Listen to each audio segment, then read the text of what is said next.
తిరుపతి అమ్మాయిగా తాతయ్య గుంట గంగమ్మ తల్లిని దర్శించుకోవడం ఎన్నో సంవత్సరాలుగా ఆనవాయితీ. నేను మంత్రిగా ఉన్నప్పుడు జగనన్న ఆశీస్సులతో స్టేట్ ఫెస్టివల్ చేయడం జరిగింది.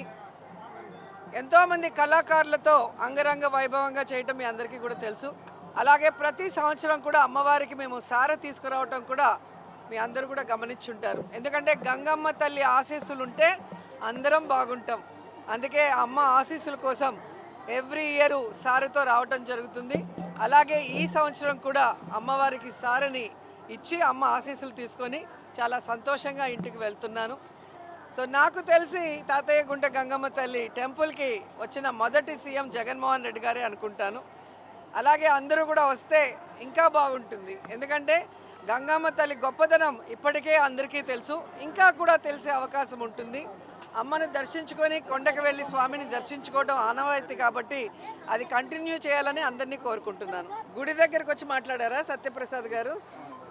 చాలా సంతోషం. నెక్స్ట్ ఎన్నికల్లో చూసుకుందాం. ఈవీఎంలు లేకుండా దొంగ ఈవీఎంలని మ్యానిపులేషన్ లేకుండా ప్రజల ఓట్లతో రమ్మని చెప్పండి, అప్పుడు తెలుస్తుంది. లోకల్ బాడీ ఎలక్షన్స్లో మీకు అర్థమైపోతుంది కూటమి ప్రభుత్వం విజయం ప్రజా విజయమా లేకపోతే ఈవీఎంల మ్యానిపులేషన్ అనేది మీకు అర్థమవుతుంది. రెండోది, ఎన్నికల ప్రచారంలో విజయ్ జగన్ ఉన్న ఫోటోకు అభిమానిస్తే చాలా ప్రేమగా దాన్ని ఎత్తి చూపించడం జరిగింది. ఒక ముఖ్యమంత్రి క్యాండిడేటు పక్క రాష్ట్రంలో ఉన్న మాజీ ముఖ్యమంత్రి ఫోటో పట్టుకోవాల్సిన అవసరం లేదు. అయినా పట్టుకున్నారంటే అర్థం ఏంటి?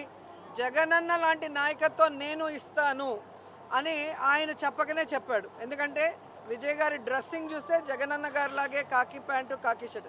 ఇంతవరకు ఎవరు కూడా ఏ ముఖ్యమంత్రి క్యాండిడేట్ అలా వేసింది లేదు.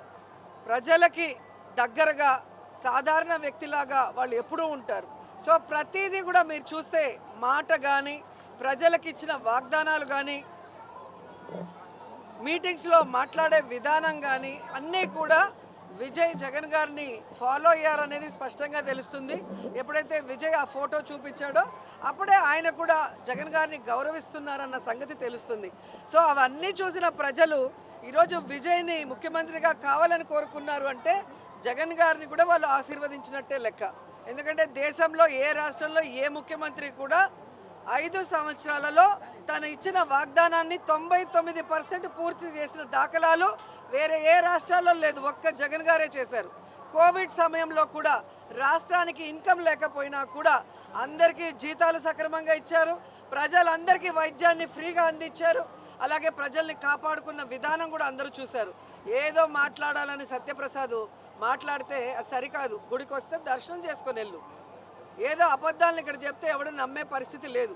ఈరోజు గ్రామాల్లో కానీ వార్డులకు వెళ్ళే ధైర్యం మాకుంది. ఎందుకంటే మేము మంచి చేసాం. ఈరోజు మీకు వెళ్ళే ధైర్యం ఉందా? ఒక కొత్త పెన్షన్ ఇవ్వలేరు, ఒక కొత్త ఇల్లు ఇవ్వలేరు. మేము కట్టిన ఇళ్ళకి పూర్తి అయిన వాటికి రంగులు వేసుకొని ఈరోజు ఓపెనింగ్ చేసుకోవడం కాదు. మీరు ఏ కార్యక్రమం చేసినా జగన్ గారు ఫినిష్ చేయాల్సిన వాటిని ఒక 5% చేసుకొని మీరు చేస్తున్నారు తప్ప మీకు కావాల్సిన లేదా మీరు ప్రామిస్ చేసిన ఏ ఒక్క కార్యక్రమాన్ని సక్రమంగా చేశారని అడుగుతున్నా. అంతెందుకు రాయలసీమలో పుట్టిన చంద్రబాబు నాయుడు రాయలసీమ లిఫ్ట్ ఇరిగేషన్ని ఈరోజు రేవంత్ ఆపమంటే హైదరాబాద్లో తన ఆస్తుల్ని కాపాడుకోవడానికి ఆపేసింది నిజం కాదని అడుగుతున్నా. ఈరోజు రైతులకి సాగునీరు తాగునీరు లేకుండా రైతులు అల్లాడిపోతుంటే పట్టించుకోకుండా నువ్వు నీ ఆస్తులు బాగుంటే చాలు అనుకొని ఈరోజు రాయలసీమ లిఫ్ట్ ఇరిగేషన్ని ఆపేసిన నువ్వు నీ పార్టీ వాళ్ళు జగన్ గారిని మాట్లాడుతుంటే సిగ్గుచేటని కూడా ఈ సందర్భంగా తెలియజేసుకుంటున్నా. అలాగే తిరుపతిలో పుట్టిన చంద్రబాబు నాయుడు కానీ ఆ పార్టీలో వాళ్ళు పవిత్రమైన కొండ మీద పవిత్రమైన లడ్డుని అబద్ధాలు నోటికొచ్చిన అబద్ధాలతో ఎలా అవమానించారో ఈ రాష్ట్రంలో అందరూ గమనించారు. మళ్ళీ సిగ్గు లేకుండా అసెంబ్లీలో బాత్రూమ్ కెమికల్స్ వాడారు అని మాట్లాడుతుంటే ఇతను మనిషా లేకపోతే ఏంటి అనేది అనుమానం వచ్చింది. ఎందుకంటే ఒక తప్పు చేసుంటే ఆ చేసిన వాళ్ళని సాక్ష్యాధారాలతో నిరూపించి అరెస్ట్ చేయండి, శిక్షించండి, ఎవరు ఏమనరు.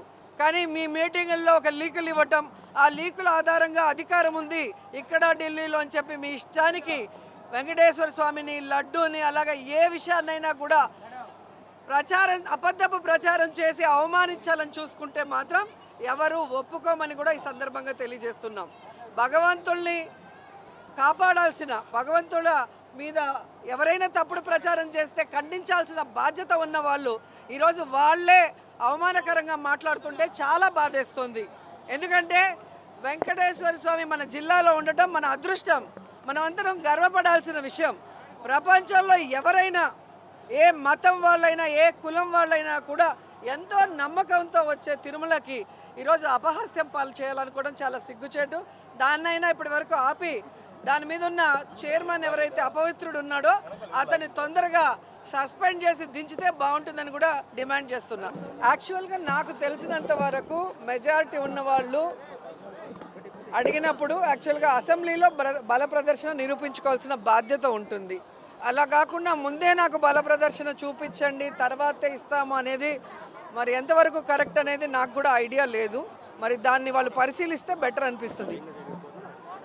ఎందుకంటే ప్రజలందరూ కూడా విజయ్ కావాలి, ఒక అవకాశం ఇద్దాం అనుకున్నప్పుడు సవ్యంగా ఈ కార్యక్రమాన్ని జరిపి బల ప్రదర్శనలో ఒకవేళ బల ప్రదర్శనలో ఆయన నిరూపించుకోలేకపోతే అప్పుడు ఎలాగో గవర్నర్ చేతిలో ఉంటుంది. అంతేగాని ముందే అది చెప్పడం అనేది ఓటేసిన ప్రతి ఒక్కరికి చాలా బాధగా ఉంది అనేది తెలుస్తుంది. కాబట్టి ప్రజాభిప్రాయాన్ని గౌరవించి వాళ్ళు వెంటనే అది జరిపిస్తే సక్రమంగా, సవ్యంగా, ప్రశాంతంగా బాగుంటుంది. నేనేం అననండి, మీరు అడిగిన దానికి నేను ఆన్సర్ చెప్పాను.